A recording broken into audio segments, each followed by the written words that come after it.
John. So what have you learned playing with Tiger that may have helped you down the stretch? Well, you know, it's interesting. I've learned so much playing with anybody, let alone the greatest player in the world, and seeing how to manage a game. And the tournament's totally different, pressure's different.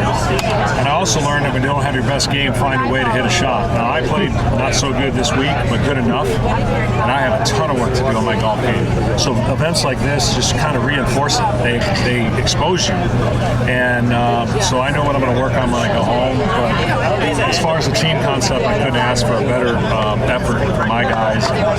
They respected the fact that they knew they were good, and they went out and took care of business and didn't assume anything. Yeah. Who was the star of your team, would you say? I think the buzz of the week was about Joe Carter.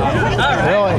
Joe Carter was, everybody that came up to me said, hey, what's the deal with Joe Carter? Especially in the shamble and the scramble. So, again, the events we worked in this tournament are not probably going to be the events that always are going to be like that.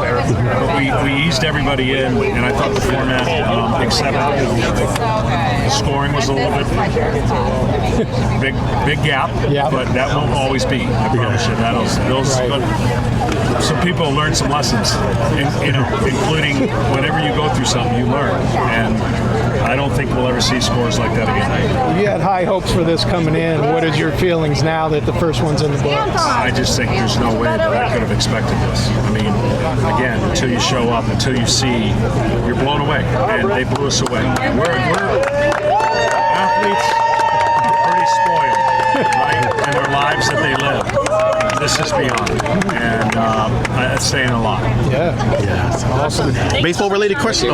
Baseball-related question. What are your thoughts about the pitch count? How would you have done if the pitch count was in effect when you were playing? Oh, we didn't need it. Okay. We didn't. We played the game in a way, really fast way. It was part of the game. The reason we have the pitch clock is because analytic and information got the game slower, and it's brought it back to action. I'm so glad. And I've said anytime there's a rule change or a change, it'll take 1 or 2 years and you won't even notice it. And that's what the players complained early, but there's no reason to play a game that long with the kind of talent we have. So I'm all in favor. Appreciate you, John.